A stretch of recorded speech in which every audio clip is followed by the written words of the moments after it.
Hello, this is Jakayla.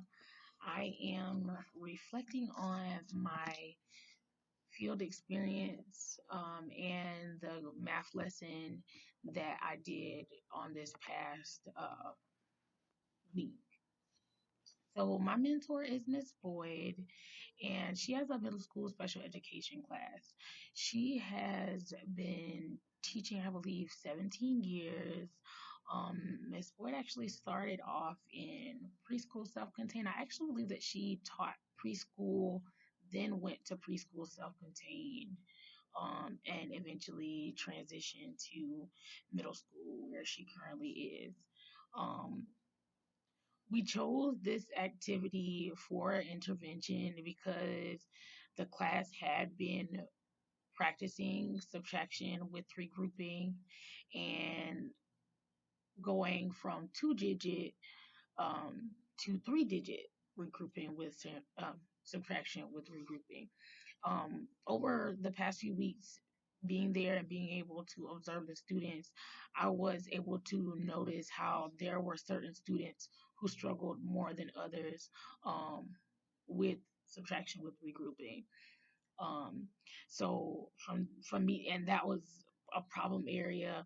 I actually personally struggle with subtraction with regrouping as a student, so it kind of hit home to me a little bit, and it was something that I wanted to work on. Um, with the group of students that I was assigned. So I had three students.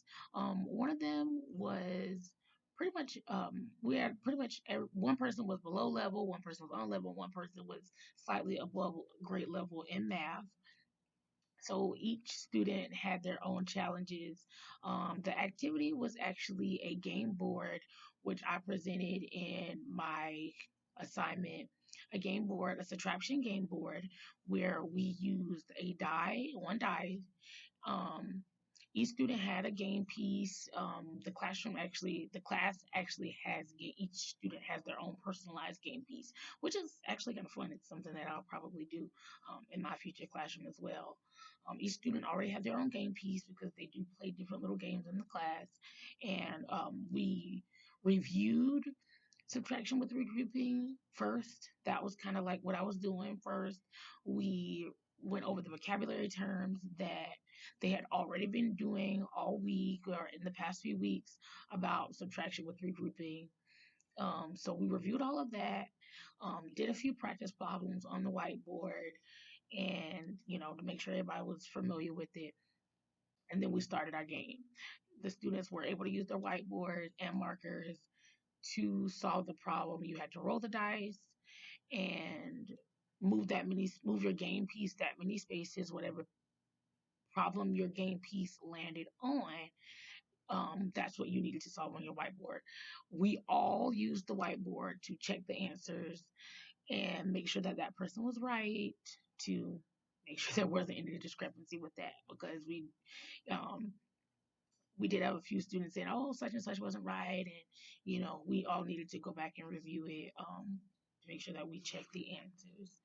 Um, I've actually, regardless of us having to take longer for one other student took a little bit longer, a lot longer, to solve the problem than the other student.